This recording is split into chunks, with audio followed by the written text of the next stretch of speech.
100-word narrative for your request. True sad relationship story based on real events. Love has a way of finding us when we least expect it. Sometimes it enters our lives like a gentle breeze, bringing warmth and comfort.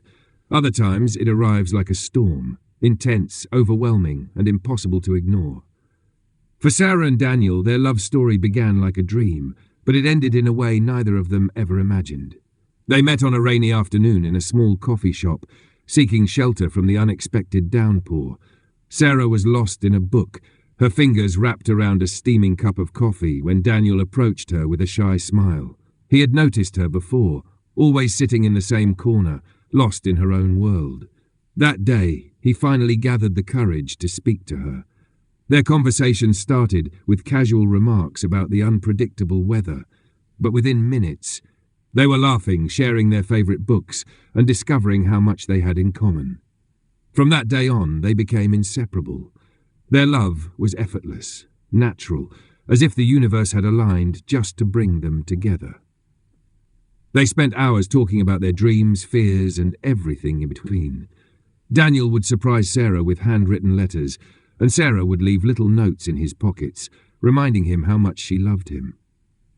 They promised to stand by each other no matter what, to fight for their love even when things got tough. But life, as it often does, had different plans.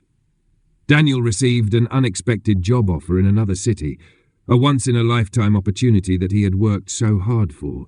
He was torn between his love for Sarah and his ambition.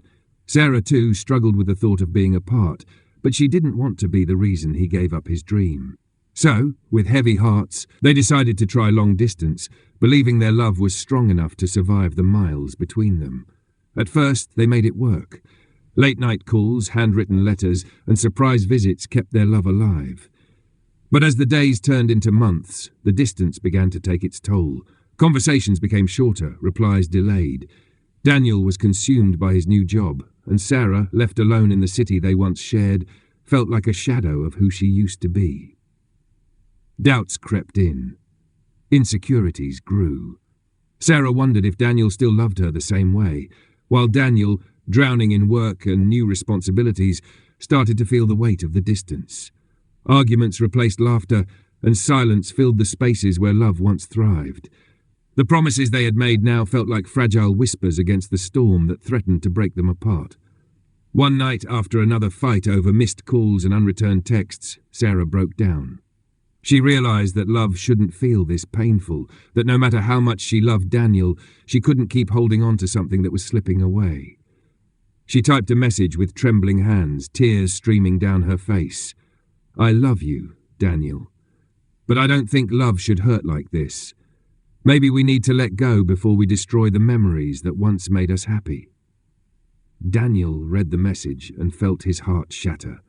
He wanted to fight for her, to fix what had broken, but deep down he knew she was right. Love had turned into longing, and longing had turned into pain. With a heavy heart, he replied, "I will always love you, Sarah, but maybe love isn't always enough." And just like that, they became strangers again. Sarah spent weeks trying to move on, replaying their memories like an old song stuck on repeat. She walked past the coffee shop where they first met, half expecting to see him there, but knowing deep down that he was gone.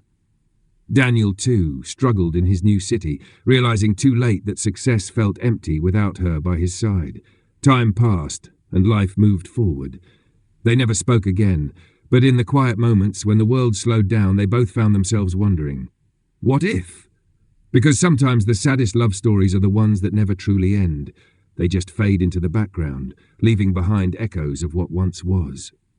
Would you like any adjustments or additions to this?